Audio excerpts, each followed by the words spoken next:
I made a new friend at a local event in June of this year. She had wavy hair, deep chiseled eyes, and a friendly personality. Since there were several international students at the event, I assumed she was an exchange student and I asked her, "Where are you from?" To my surprise, she answered, "I am half Japanese and half American." I immediately regretted my question. I had judged her to be a foreign student based on her appearance and had asked the question without thinking. However, we continued talking and she told me about her life. When she was younger, she sometimes used English, but her desire to speak Japanese more than English grew day by day. She gradually came to speak only Japanese on a daily basis.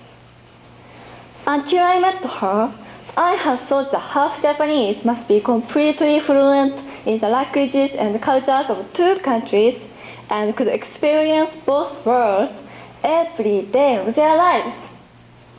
However, I learned that she had struggled with differences between her father and mother languages and cultures.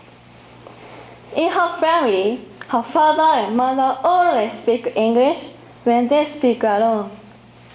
When the whole family speaks together, her parents speak English and she speaks Japanese. So she is good at listening to English, but not so good at speaking.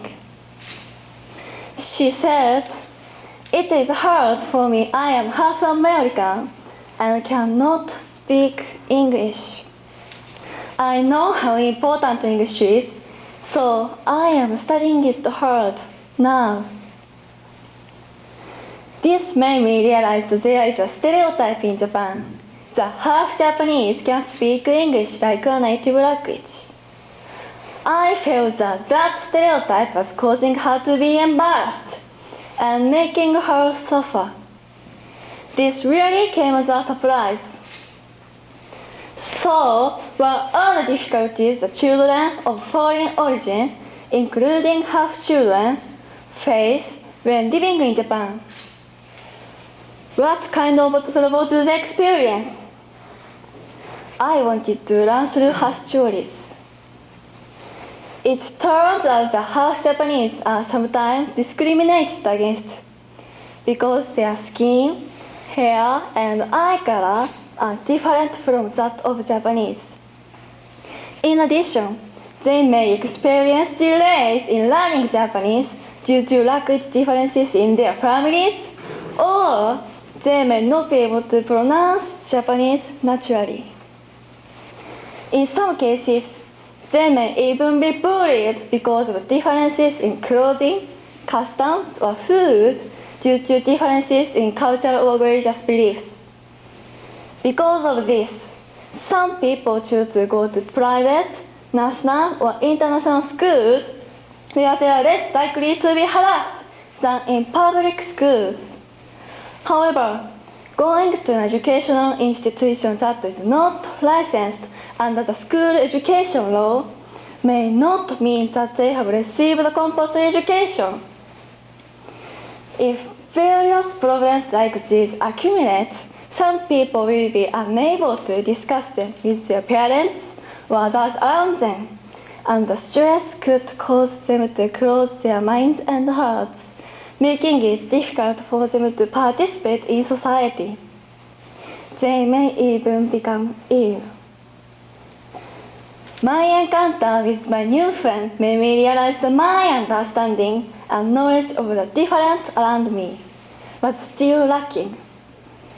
This is not only true for me, but for society.